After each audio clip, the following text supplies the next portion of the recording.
On se retrouve donc dans cette troisième vidéo de révision, donc qui porte sur le thème 3, corps humain et santé, et sur le chapitre qu'on appelle procréation et sexualité chez l'homme. Alors, je sais que c'est un chapitre qui vous a beaucoup gêné, donc on va revenir sur les différentes choses dont on a parlé, on va rester plutôt sur le côté scientifique. Alors, la situation de départ, c'était la suivante, on parlait de deux adolescents donc qui avaient une relation sexuelle non protégée, et ils consultaient un médecin parce qu'ils avaient peur que la jeune fille soit enceinte. Donc les deux premières problématiques qu'on va traiter dans cette vidéo, c'est donc les deux suivantes. Les deux adolescents sont-ils en âge d'avoir des enfants et pourquoi? Et quelles sont les étapes de la formation d'un enfant? Alors, quand on parle des deux adolescents, est-ce qu'ils sont en âge d'avoir des enfants et pourquoi? On parle bien sûr d'âge biologique, hein. On ne parle pas de est-ce qu'ils ont assez d'argent pour avoir des enfants ou pas. Non, c'est vraiment le côté biologique. Est-ce qu'ils sont capables, est-ce qu'ils sont en capacité biologique d'avoir des enfants? Donc première problématique, les deux adolescents sont-ils en âge d'avoir des enfants et pourquoi? Alors, il faut savoir que lors de la puberté, il y a différents caractères qui apparaissent. Alors déjà, on va commencer par la première chose, comment on est capable de différencier les garçons des filles? Alors ça, on peut le faire dès la naissance, voire même dans le ventre de la maman, c'est pas très difficile. Si on observe un pénis, c'est un garçon. Si on observe donc un vagin, une vulve, c'est une fille. Donc ces caractères qui vont permettre de différencier les garçons des filles dès la naissance, voire même avant la naissance, c'est ce qu'on appelle les caractères sexuels primaires. Par contre, on va dire que si on regarde uniquement la tête de l'enfant, on va pas pouvoir différencier très précisément si c'est un garçon ou si c'est une fille. Par contre, à partir de la puberté, on va vraiment avoir des différences physiques qui apparaissent. Alors ces différences, elles sont de trois types. Il y a des caractéristiques physiques, c'est le cas par exemple de la barbe ou de la poitrine qui se développe. Donc ça, ce sont les caractéristiques physiques, c'est ce qui se voit à l'œil nu. Deuxième chose, il y a des caractéristiques qui correspondent au fonctionnement des organes, ce qu'on appelle les caractéristiques physiologiques. Donc ça va correspondre aux modifications des organes génitaux. Par exemple, c'est ce qui va apparaître, donc les premières éjaculations et les premières règles chez les filles. Dernière chose, on a aussi l'apparition de certaines caractéristiques psychologiques. Donc ça correspond à ce qu'on appelle à la crise d'adolescence, avec un peu d'agressivité, un peu de mise en danger, voilà, tout ce qui correspond à la psychologie de l'être humain. Donc tous ces caractères qui apparaissent lors de la puberté, ce qu'on appelle les caractères sexuels secondaires, donc c'est ceux qui vont permettre de différencier les garçons des filles, mais qui apparaissent en second par rapport aux caractères sexuels primaires. Donc tous ces caractères, pourquoi ils apparaissent à ce moment-là? Alors là, c'est un bilan de tous les caractéristiques qui apparaissent lors de la puberté, vous l'avez, donc je ne reviens pas trop dessus. Pourquoi ces caractères apparaissent à ce moment-là? Alors si on regarde, ici on a un graphique qui présente donc la quantité de testostérone dans le sang chez un garçon, et ici la quantité d'œstrogène dans le sang d'une fille. Alors, c'est quoi les œstrogènes et c'est quoi la testostérone?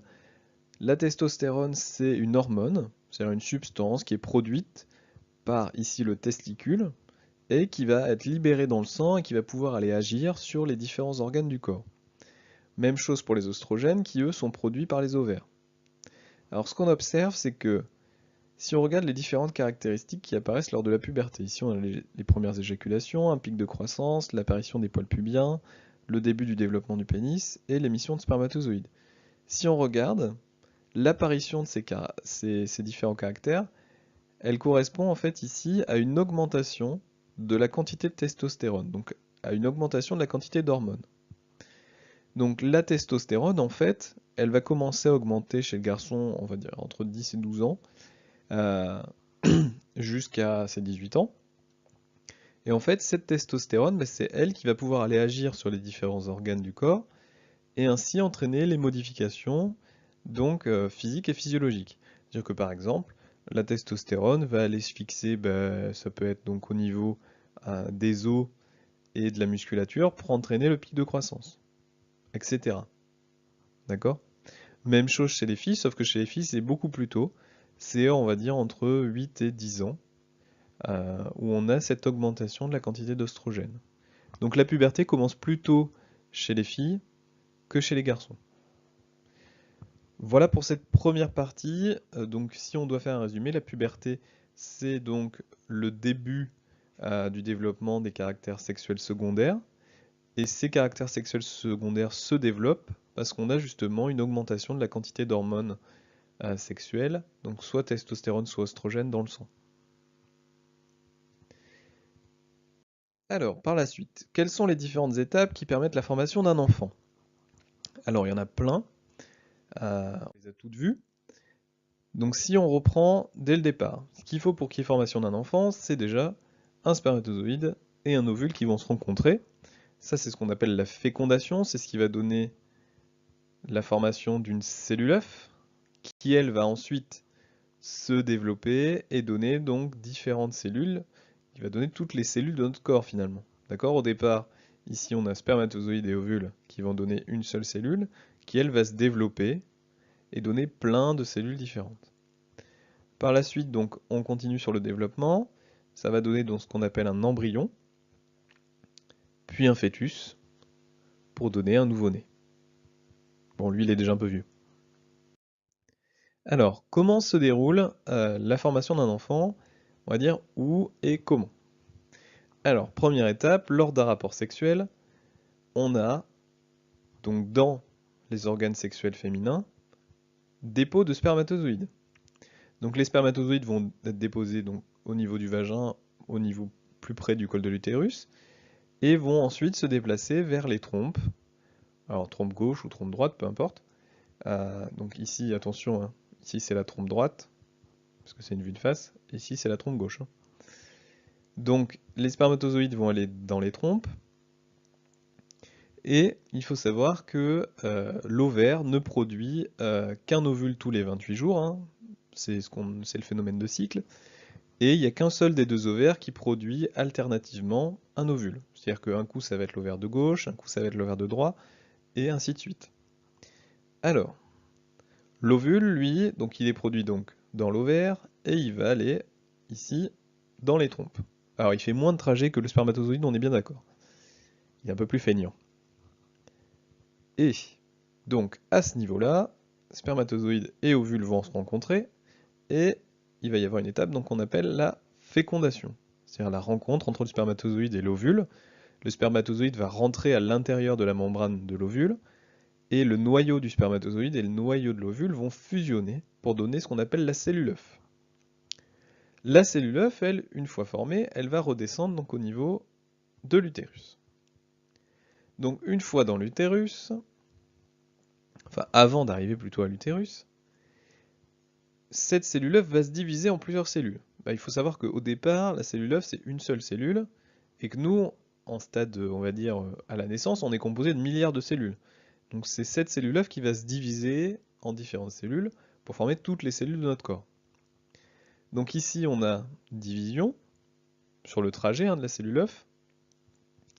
Quand la cellule œuf va... Enfin quand la cellule œuf... Maintenant on parle plus de cellule œuf, hein. Une fois qu'il y a eu plusieurs cellules qui ont été formées, on parle d'embryon.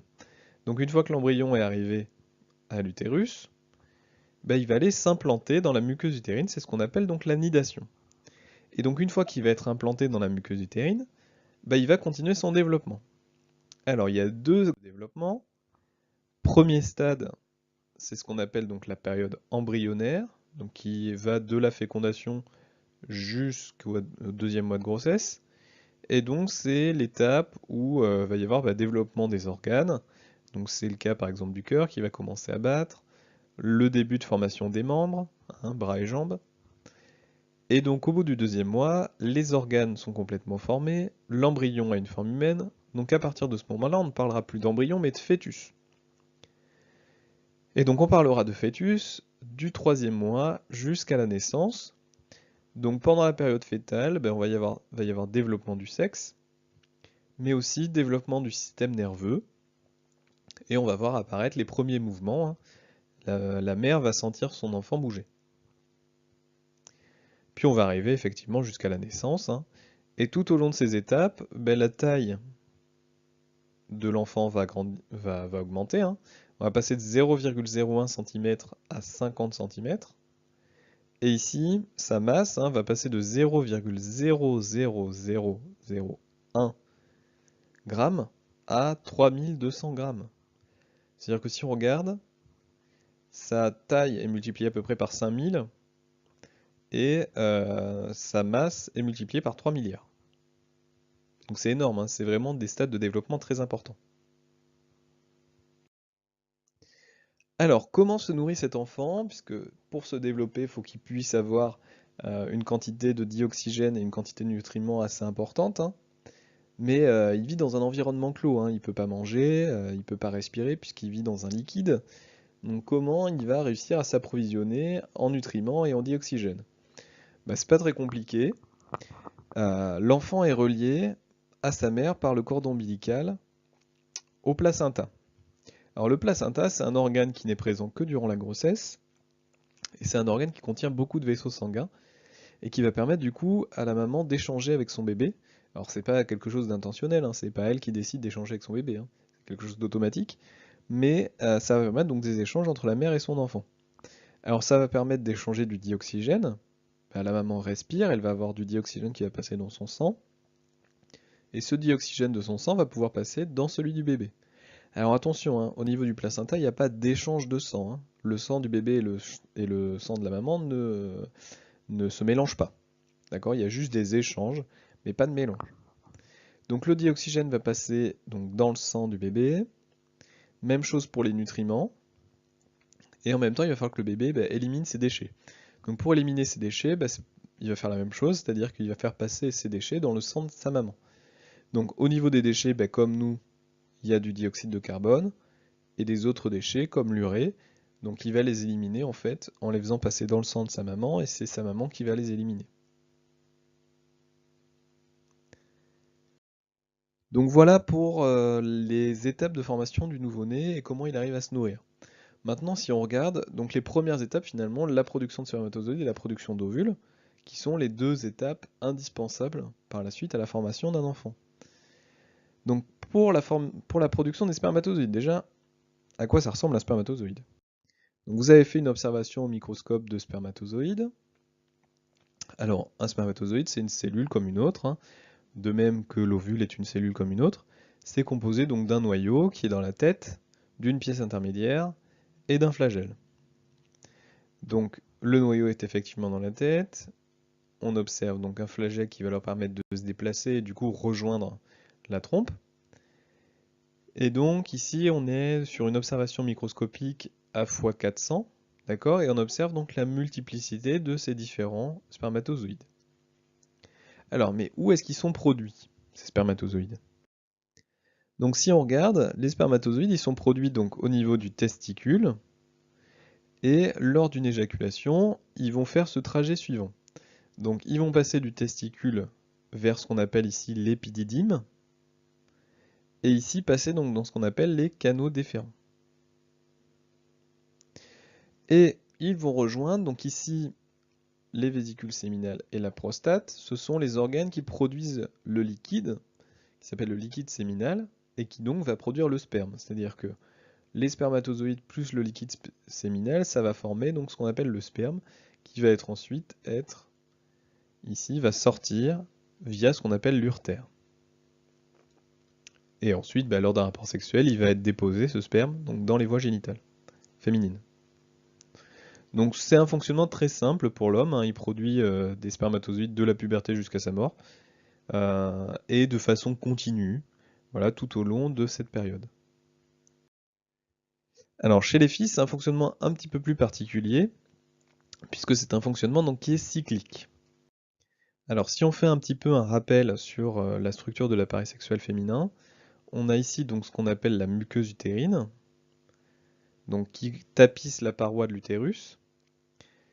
Ici on a ce qu'on appelle le vagin, donc c'est là où a lieu un rapport sexuel, hein. Je vous rappelle que le rapport sexuel a lieu là, mais la grossesse a lieu dans l'utérus, c'est-à-dire que l'enfant se développe dans l'utérus et non pas dans le vagin. Donc l'utérus est relié aux ovaires par ce qu'on appelle les trompes. Et ici, donc, on a l'ovaire, qui est le lieu de production de l'ovule. Alors, lieu de production, on va dire que les ovules sont déjà produits, hein. La femme, dès sa naissance, a un stock d'ovules qui a été produit lorsqu'elle était un fœtus. Et en fait, pendant le cycle, les ovaires vont en fait juste émettre les ovules qui ont déjà été produits. D'accord? Ils vont se contenter en fait d'émettre des ovules. Alors, comment ils arrivent à émettre ces ovules et à peu près comment ça fonctionne et dans quelle durée? C'est ça le plus compliqué, c'est que les femmes ont un fonctionnement cyclique. Alors, comment fonctionne ce cycle? Ce cycle, la première étape, c'est les règles, c'est-à-dire la destruction de la muqueuse utérine. Donc, elle dure entre 3 et 6 jours, ça dépend des personnes, c'est une moyenne, mais c'est la première étape de, du cycle féminin. Donc, c'est les règles. Après, il va y avoir reconstruction de la muqueuse utérine. D'accord? C'est normal, puisque je vous rappelle que la muqueuse utérine, c'est indispensable pour la nidation. Parce que c'est là où l'embryon va aller s'implanter, c'est là où il va se développer. Donc c'est la reconstruction de la muqueuse utérine, une étape indispensable pour après avoir une grossesse normale. Par la suite, on va avoir émission d'un ovule. Alors comment on sait que l'ovule a été émis? Alors on calcule en fait 14 jours avant les prochaines règles. D'accord? Et ça, que le cycle soit plus ou moins long. Un cycle, en moyenne, ça dure 28 jours, mais il y a des femmes qui ont des cycles plus ou moins longs, qui peuvent être de 30, 31 jours, 29 jours, même qui peuvent être un petit peu en dessous, 26, 27 jours. Donc ça dépend des personnes. C'est pour ça qu'on compte 14 jours avant les règles, avant les prochaines règles, parce que ça aura lieu toujours 14 jours avant les prochaines règles, que le cycle soit plus ou moins long. Et par la suite, donc, on a épaississement de la muqueuse utérine, qui va continuer, juste après l'ovulation. Et à la fin du cycle, donc la muqueuse utérine sera prête pour la nidation de l'embryon. Alors, si jamais il y a fécondation et formation d'un embryon qui va aller s'implanter dans la muqueuse utérine, bah du coup, ici il va y avoir arrêt du cycle, puisqu'il n'y a pas besoin de destruction de la muqueuse utérine et de reconstruction, puisqu'il va y avoir une grossesse. Donc les règles vont s'arrêter.